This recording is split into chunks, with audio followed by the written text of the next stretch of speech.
स्त्रियां अपने ही पतियों पर ईंट और पत्थर बरसाने लगी।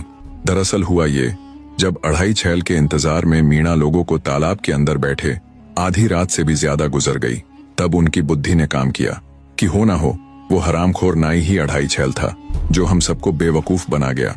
वे दुखी मन से तालाब से निकलते हैं। देखा तो उनके वस्त्र भी गायब हैं। बेचारे कच्चे कच्चे में ही घर की तरफ हो लिए। जैसे ही वो घर पहुंचे तो उनके स्वागत में पहले से ही तैयार उनकी स्त्रियां ईंट और पत्थरों से अपने पतियों का स्वागत करती हैं। वे चिल्लाते रहे कि वे उनके पति हैं, पर वे नहीं रुकी। जब सवेरा हुआ तो उन्होंने अपने पतियों को पहचाना और उन्हें घरों के अंदर लेकर गई। राजा को जब ये पूरा वाक्या मालूम हुआ तो वो खिसिया कर रह गया। उसने विचार किया कि हाँ, दम तो है इस अढ़ाई छैल में। जिन्होंने उसे पकड़ने का बीड़ा उठाया था उसने उल्टा उन्हें ही धूल चटा दी। अढ़ाई छैल की बुद्धि को देखते हुए राजा इनाम की रकम को दुगना कर देता है। दोगने इनाम के चक्कर में नगर का कोतवाल राजा के सम्मुख पेश होता है और कहता है, महाराज मुझे भी मौका दीजिए, मैं उस कमीने अढ़ाई छैल को आपके कदमों में लाकर डाल दूंगा। राजा ने कोतवाल को भी शुभकामनाएं दी। जाठनी का लड़का यानी अढ़ाई छैल फिर से बातों बातों में बूढ़ी मालिन से पता कर लेता है कि आज नगर के कोतवाल ने उसे पकड़ने का बीड़ा उठाया है।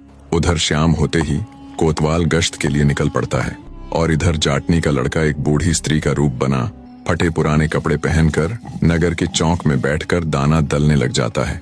कोतवाल वहां से गुजरा तो बूढ़ी स्त्री को देख बोला, क्यों री बुढ़िया, इस वक्त तू यहाँ क्या कर रही है?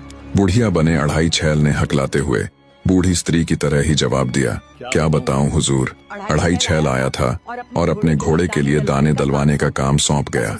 बस उसी के काम में लगी हूँ, वो आता ही होगा। बूढ़ी की बात सुन नगर कोतवाल चहक उठा। बोला, तुम हटो यहाँ से बूढ़ी माई और अपने ये वस्त्र मुझे दे दो। इस प्रकार नगर कोतवाल बूढ़ी के वस्त्र पहन नगर चौक में दाने दलने लगा। बुढ़िया रूपी अढ़ाई छैल कोतवाल के कपड़े ले वहां से चंपत हो जाता है और कोतवाल पूरी रात नगर चौराहे में बैठा दाना दलता रहा।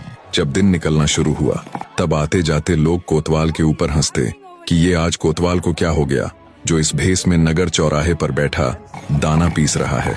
लोगों को खुद पर हंसते देख कोतवाल ने तुरंत वो सारा ताम झाम फेंक दिया और माथा पकड़कर बैठ गया।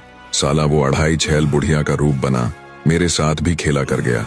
राजा को जब इस सारे घटनाक्रम का पता चला तो वो भी दांत पीस कर रह जाता है। अढ़ाई छैल की हिम्मत और उसकी बुद्धि को देखते हुए राजा एक बार फिर घोषणा करता है कि जो कोई अढ़ाई छैल को मेरे पास पकड़ कर लावेगो मैं उसे अपना आधा राज्य दूंगा, बने रहे।